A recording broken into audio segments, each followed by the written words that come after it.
Já voltamos, viu só como foi rapidinho? O nosso assunto agora é muito importante. Você que nos acompanha já perdeu alguém que amava muito? Todos nós, né, na verdade, já passamos por essa situação. E não é fácil viver o luto. E muitas vezes, mais difícil ainda é aceitar que aquela perda de fato aconteceu. Mas viver esse processo, gente, é muito importante para que nós possamos seguir em frente, né? Tocarmos aí a nossa vida sem grandes danos emocionais. Bom, falar de morte ainda é uma dificuldade na nossa sociedade e, às vezes, parece que o luto, de certa forma, é até proibido, né? Todos têm que dar a volta por cima muito rápido, como se nada tivesse acontecido. Bom, para a gente entender melhor esse processo do luto, né, para falar conosco sobre este assunto, está aqui nos nossos estúdios a Tereza Cristina Peixoto. A Tereza é psicóloga. Bom dia, Tereza, bem-vinda. Bom dia. Tudo bem com você? Tudo bem. Então, Tereza, essa fase do luto, né, que a gente fala, é importante as pessoas viverem esse momento de fato, porque às vezes a pessoa está passando por essa fase difícil, as pessoas já chegam tentando animar, tentando, olha, valoriza a vida que você tem, né, passa por isso rapidamente. E aí? Na verdade, assim, o luto é um processo, né, composto aí por várias reações emocionais. Sim. E é inerente à nossa vida, é inerente à vida do ser humano. Então, assim, não dá para você falar assim, não viva o luto, né? Exatamente. Seja feliz, saia, se divirta, se você está triste. Né? Na verdade, com esse momento de perda de uma pessoa, ou perda por separação, ou mesmo por morte, você tem um investimento, você percebe, você perdeu a pessoa, mas a pessoa está dentro de você. E aquilo é muito forte. Aquela pessoa, ela tinha a ver com a sua vida, ela tinha a ver com a dinâmica da sua vida. Então, é um processo muito doloroso e que requer um tempo para você, na verdade, reconstruir a dinâmica da sua vida, restaurar suas forças. Então, assim, não tem como você apressar, não tem como você pular essa etapa. Você pode até tentar postergar isso, que até piora, intensifica o sofrimento, né? Então, o ideal é você se acolher, você respeitar o seu tempo, você tentar se entender e as pessoas também aí te acompanharem nesse processo. Né? Agora, você falou de tempo, não tem uma receita de bolo, não tem um tempo ideal para esse processo terminar, não tem, Tereza? Ou cada pessoa tem o seu tempo próprio? Na verdade, assim, por mais que às vezes o manual de psiquiatria queira estabelecer algum prazo, algum tempo, esse tempo não é um tempo cronológico, né? Como você falou, isso é muito singular. Porque essa perda, a separação e todo esse processo depende também de cada história pessoal.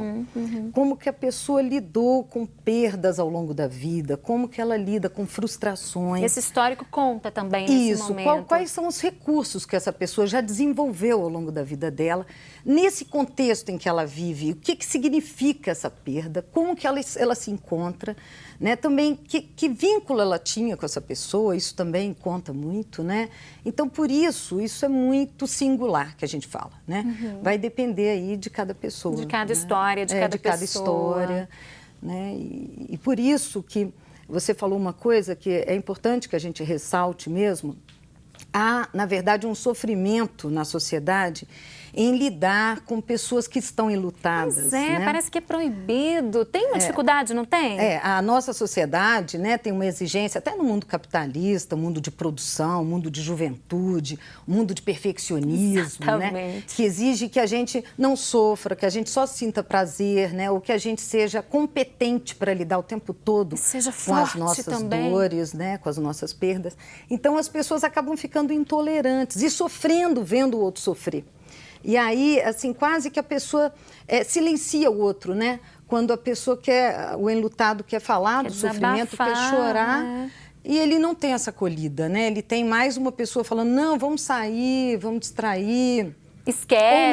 Ou mesmo você tem que tomar remédio, porque é muito comum o enlutado, inclusive, compartilhar, né? Estou perdendo sono, não tenho me alimentado bem. E isso angustia, principalmente aí a família. Mas é importante que a família entenda que é um processo que é lógico que a gente tem que acompanhar, até para ver se a pessoa não ficou fixa em uma das etapas, né, desse luto, se ela não está resistindo a reconstruir sua vida, e aí sim, como que encaminha para a busca de uma ajuda, de um tratamento, né? O mesmo tratamento até preventivo, se a pessoa tiver com muita dificuldade. Uhum. Né? Então é importante a família ficar atenta. Mas a família acompanhar. Acompanhar, né? De perto para ver se não precisa de um acompanhamento. Isso. Você falou em etapas. São diferentes as etapas nesse processo todo do luto, Tereza? Essas etapas descritas pelos autores, elas são mais para efeito didático e também, tanto para os profissionais de saúde, quanto até para os familiares, poderem acompanhar as reações que a pessoa está vivendo. Mas não são etapas lineares, elas não são cronológicas, elas às vezes se entrecruzam, elas retornam, né? Então, por exemplo, é comum numa fase inicial, né, de uma perda, a pessoa negar, resistir a aceitar. Então, essa resistência é normal também, é esperada também, né? Até como um tempo para você aí entrar em contato com aquilo que mudou completamente a sua vida, né? Então, assim, tanto a resistência quanto a raiva... Também, né? A gente vê muito, né? Pelo que você está passando, e essa raiva você projeta, percebe esse vazio, essa coisa que você não sabe explicar, não por sabe que o que está acontecendo, né? E aí você projeta naquela expectativa de quem sabe, às vezes tem um responsável, né? E, na verdade, são formas de lidar com isso, né? Depois você vê que, mesmo tendo, por exemplo, tem uma descrição de uma autora chamada Elizabeth Kubler-Ross, que ela fala que, então, por exemplo, tem um momento também da barganha, uma tentativa de negociação, ou se eu fizer uma promessa, ou como é que eu controlo a situação. E aí, muito mais, por exemplo, perante uma notícia de um diagnóstico grave, ou mesmo de uma separação amorosa, né, que as pessoas ainda tentam reconciliar, tentam algum controle sobre aquela perda. Mas depois, sim, tem esse momento de depressão mesmo, né? De profunda tristeza, em que você constata a perda e constata que não tem retorno. É um momento de muita dor, de muito sofrimento, requer aí um carinho das pessoas que estão próximas a você, mas é um momento que, de fato, você aí está entrando em contato com o que aconteceu. Com a realidade. Com a realidade. E a partir daí, sim, é que você se abre para outros investimentos, outras coisas que você quer reconstruir na vida, ou outras relações, ou outros projetos. E virar a página. Né? E virar a página. E aí é nesse momento, eu acredito, que a família e quem está próximo deve ficar mais atento ainda, né? Porque corre o risco de a pessoa não conseguir sair sozinha dessa fase depressiva.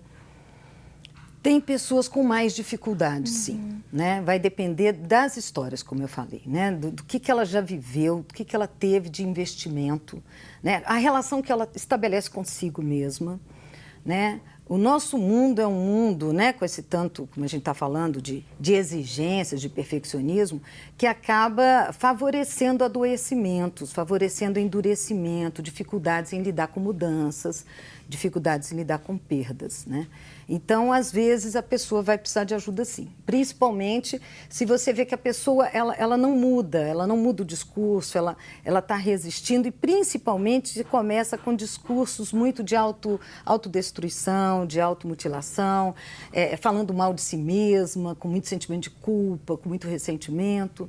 Então, é importante procurar uma ajuda, sim. Mas você falou de uma fase importante. Às vezes a gente pode ver as pessoas, se eu tivesse cuidado mais dessa pessoa, se eu tivesse dado mais atenção, se eu tivesse ficado mais tempo, talvez ela não teria partido no caso de morte, né?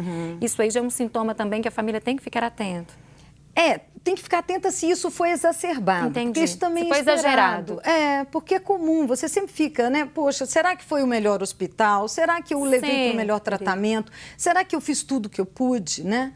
Então, é algo que passa por esse processo também de luto. Esse é um momento doloroso também. Mas é lógico, se isso se intensifica muito, exacerba muito.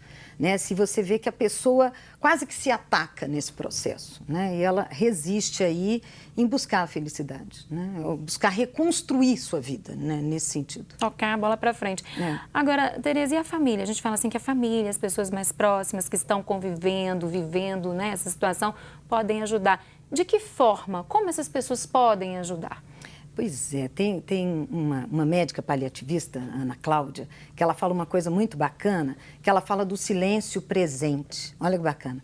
Na verdade, é aquela coisa assim, de você respeitar o tempo do outro, respeitar e acolher a expressão do outro, o que ele quer dizer, as coisas que ele quer fazer. É importante também estimular, assim, o que essa pessoa quer fazer para lidar, o que ela gosta, mas no tempo dela.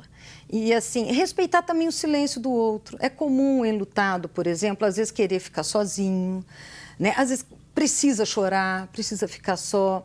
E aí você fica presente, mas em silêncio, acolhendo, quase que acompanhando a distância, para ver que momento que você pode ajudar.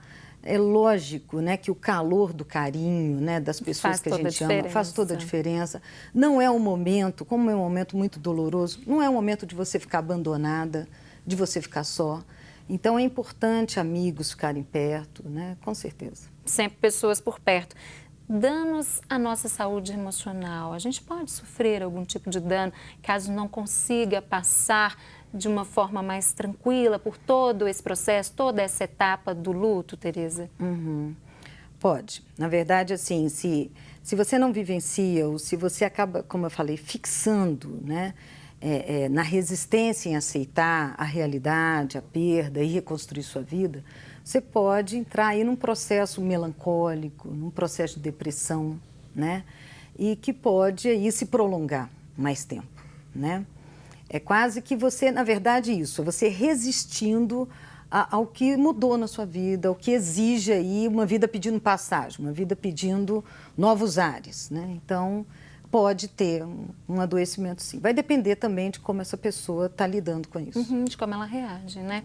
Agora, você falou de luto também não só de morte, né? Falou de uma separação, de diagnóstico de uma doença. Agora, no caso de mortes, é diferente o luto, por exemplo, quando a pessoa perde alguém querido por uma morte inesperada, uma morte súbita, ou quando aquela pessoa já está doente, está passando por um tratamento, né, já vem tendo contato com os médicos, que vem dando diagnóstico, vem conversando com a família. Tem uma diferença nesse processo? Sim, é aquilo que eu falei, assim. O que vai depender, né? Não só do que essa pessoa significava para você, o que ela representava para a sua vida, como também de que forma que isso ocorreu.